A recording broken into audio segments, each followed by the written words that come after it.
এই জায়গাটা দেখেন, চিপিনাং বাজারের পাশে যে ব্রিজ আছে, ব্রিজের পাশে এই গ্রামটা দেখেন আপনারা। হায়রে গ্রামের অবস্থা রে, দেখেন এটা কি হয়েছে ভাই, পুরে সারখার। এই মানুষগুলো কোথায় আশ্রয় নিবে আপনারা একটু বলেন। চিপিনাঙ্গের অবস্থা এমন অবস্থা, গারোয় কি সুখে আছে, বাঙালে কি সুখে আছে, অবস্থাটা দেখেন তো। এগুলা ঘর কিন্তু সব মুসলমানের ঘর। আহা দেখেন সব কিছু ছাই, টিন ছাড়া কিছুই নেই। আর কিছু পোস্ট আছে, পোস্টের খুঁড়িগুলো দেখতে পারিতেছেন, আর টিন।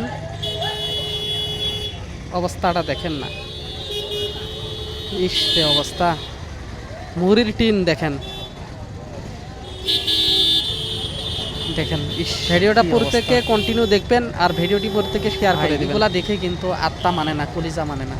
গরু বাছুর ছাগল ভেড়া এইগুলা যে কি কি হয়েছে আল্লাহ মাবুদে জানে। আমার মুখ দিয়ে ভাষা আসতেছে না। কুয়ার ভিতর অবস্থাটা আপনারা নিজেরাই দেখেন। হায়রে অবস্থা, প্রত্যেকে ভিডিওটি কন্টিনিউ দেখবেন। এ গ্যাসের সিলিন্ডারটা দেখেন, খোলা ময়দান হয়ে গেছে, গ্যাস কিন্তু বাহির হয়ে গেছে। আল্লাহ আল্লাহ, প্রত্যেক মানুষকে তুমি হেফাজত করো।